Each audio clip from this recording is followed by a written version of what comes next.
Hey guys, it's Tamara. I'm coming back with another video today. Thank you so much for coming back to my channel. For those of you who are already subscribed, thank you so much for coming back.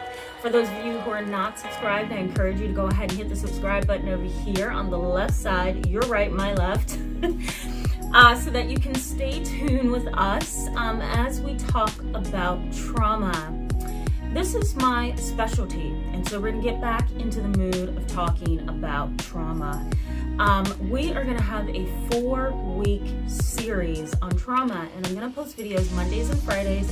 I'll give you a bonus video on Wednesdays, but we are going to start as of right now talking about trauma. I actually will post a video on Friday where I'll explain what the 4-week series is and what to look forward to and how to milk the best out of that 4-week series. I think my series on multiple personality disorder, or DID, did pretty well, and so a lot of you sent me lots of questions, so I want to do the same thing, not every day of course, but I want to do the same thing Mondays and Fridays for 4 weeks. All right, so stay tuned for that series. The benefits for you today in this video is that you're going to learn a little bit about the therapeutic process when working with a therapist and how to open up and get the best out of your therapy. All right, so let's go ahead and get started. I did a video on Monday. It wasn't specifically for the topic of DID, but I did do a video on Monday that talked about the therapeutic process and how you can sabotage your own therapy. Well, in this video, I want to focus on ways that you can become vulnerable and emotional and get to the root of the issue.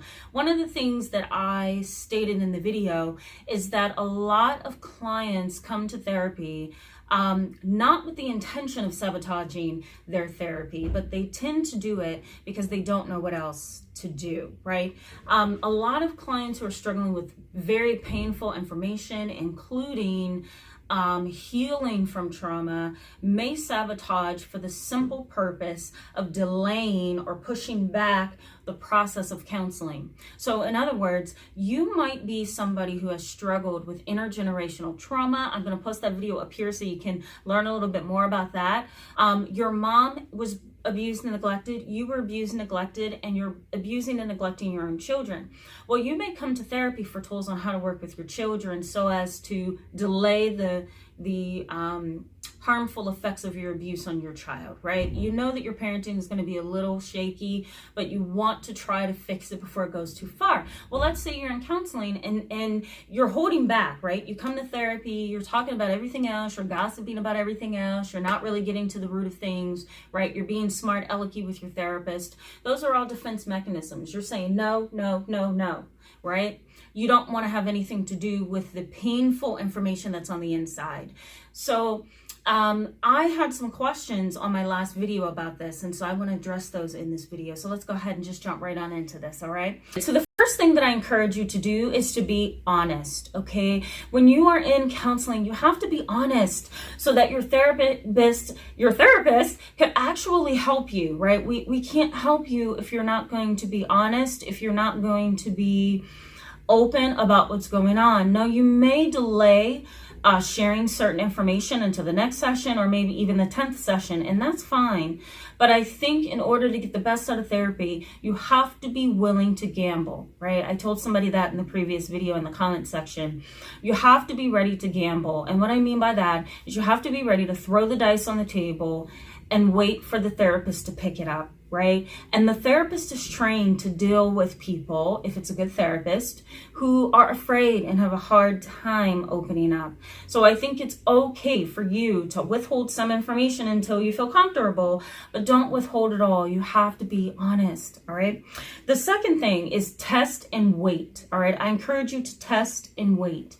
And that's almost like throwing the dice on the table as well. But what I mean by test and wait is give your therapist the bits and pieces of the painful information that you are struggling with. When you give your therapist that information, it's possible that they may, minimize it right now, or it's possible they may ask further questions about it. It's okay for you to ask a question or give them a little bit of information and then sit back and wait for them to respond, right? You're kind of testing the waters. It's a typical human way that we interact with each other, especially our counselors and healthcare providers, right? We're not sure how they'll take it, so we pause and we wait, or we test and we wait. And I think it's okay to do that. The next one I have here is journal. I encourage a lot of my clients to journal. You may be asking yourself why. One of the reasons is because journal causes you to pause in your life, right? It causes you to be mindful of what you're writing down, right? It causes you to commit things to memory, and it causes you to have a place to write down everything that you're feeling inside, right? It's a nice way of providing this narrow perspective for yourself so that you can begin to pick apart the areas of your broken heart, the areas of your soul, the areas of your mind that you need to share in counseling. Journaling can be very powerful. And as a matter of fact, I'm going to post a link in the bottom of a book review that I did many years ago on the powerful influence of journaling. So if you have questions about that, let me know. I'd be happy to get you started on that as well. All right. The next thing that I encourage you to do is not to feel obligated to stay if it's not safe. All right. If it's not safe. What I mean by that is if you have a therapist who is arrogant, insensitive, doesn't really care about you but wants the pay, doesn't really seem to be invested in your long-term care, doesn't listen or process what you're saying, leave. Do not feel obligated to stay in a place where a therapist is abusing their power, isn't really giving you the emotional support that you need, or isn't capable of being the provider or the therapeutic friend that you need to walk you through the painful trauma. Leave. You're not obligated to stay. Come prepared. I encourage my clients to document throughout the week on a little small checklist some of the thoughts and emotions they've had, and to bring it into therapy so that we may go over it. If your therapist doesn't do that, feel free to ask them, can I jot down some things through the week and bring it to therapy and we talk about it? I think that's a very nice way to kind of throw the dice and see where it lands and kind of sit back and wait for the therapist to respond. Sometimes you need that notepad, right? Or that journal entry to help you process so that you can get to the next level in your treatment. All right. Try telehealth. I do that with a lot of my clients in my state. Outside of state is a little bit different. I do consultations, but in state, if you're in the same state as I am, I do telehealth sessions where I can meet with you like this, or I meet with you over the phone, or I meet with you FaceTime. Making sure that everything is HIPAA compliant. I'm going to put that over here in case you haven't heard about it. HIPAA compliant. And I do that so that you can feel more comfortable. There are some clients who are so anxious that they can't get out of bed to come to a session. And it's really cool when we can do this together and communicate and learn and grow, and you can feel safe. If you're anxious about saying certain things to your therapist in person, ask about telehealth. I think that's the new thing. And most therapists are open to that. So don't be afraid to ask for that.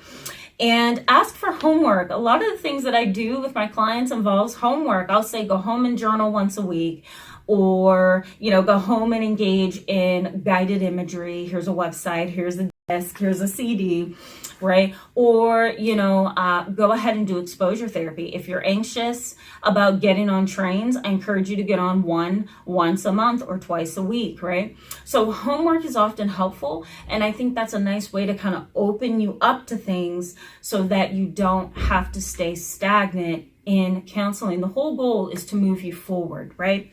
And last but not least, throw a coin in the water. That's what I have on my list here. What I mean by that is throw a coin in the water and hope that it lands. You have to be open. I know it's hard. I know it's tough. I know you're afraid. And I know sometimes that fear can be very paralyzing. But it is up to you to be courageous and to make that step so that you can heal in your counseling, right? You don't want to do the things that I talked about on Monday, and I'm going to post that up here in case you missed that video. You don't want to do the things that I talked about on Monday and be stuck, right? You want to get through this. All right. Thank you so much for being with me. I encourage you to give it a thumbs up. If you are not subscribed, I welcome you to my channel. We're going to have a 4-week series once again on trauma. So stay tuned. We're going to get started on that.